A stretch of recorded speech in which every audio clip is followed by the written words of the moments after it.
জিম্মি ভরা নর্থম্পটন বিএনপিকে আবারও সক্রিয় করে তুলতে উদ্যোগ নিয়েছে বিএনপির শীর্ষস্থানীয় নেতৃবৃন্দ।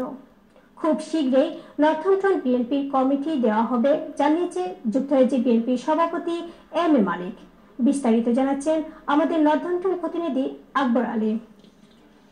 জাতীয়তাবাদী দল বিএনপি নর্থম্পটন শাখার দীর্ঘ 2 বছর ধরে কোনো কমিটি না থাকায় কার্যক্রম ঝিমিয়ে পড়েছে। স্থানীয় নেতারা যুক্তরাজ্য বিএনপি নেতাদের কাছে জোর দাবি জানিয়েছেন কমিটি গঠন করার জন্য। বিগত প্রায় 2 বছর যাবত নর্থম্পটন বিএনপির কোনো কমিটি না থাকায় দলীয় কার্যক্রম থেমে গেছে। যুক্তরাজ্য বিএনপির কাছে আমাদের এই দাবি শীঘ্রই যেন আমাদের নর্থম্পটনের কমিটিগুলো দেওয়া হয়। আমরা যুক্তরাজ্য বিএনপির কাছে দাবি জানাচ্ছি আমাদের নর্থম্পটন শেয়ার বিএনপি কমিটি অতি শীঘ্রই দেওয়ার জন্য। শীঘ্রই নর্থম্পটনে বিএনপি কমিটি গঠন হচ্ছে বলে চ্যানেল আইকে জানিয়েছেন যুক্তরাজ্য বিএনপির সাংগঠনিক সম্পাদক খসরুজ্জামান খসরু।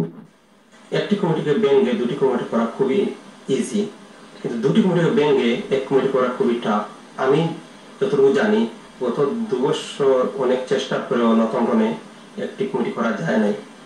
যেহেতু এখানে দুটি কমিটি আছে, আমার মনে হয় শেষ পর্যন্ত এখানে দুটি কমিটি হবে, আর ঈদের পরে শীঘ্রই কমিটিগুলো হয়ে যাবে।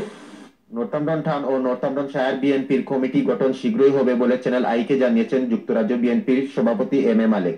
এক সময় নর্থম্পটন একটাই কমিটি ছিল, পরবর্তী লিডারশিপ ওনারা 2টা কমিটি দিয়েছেন যে আমাদের দলকে শক্তিশালী করতে হবে।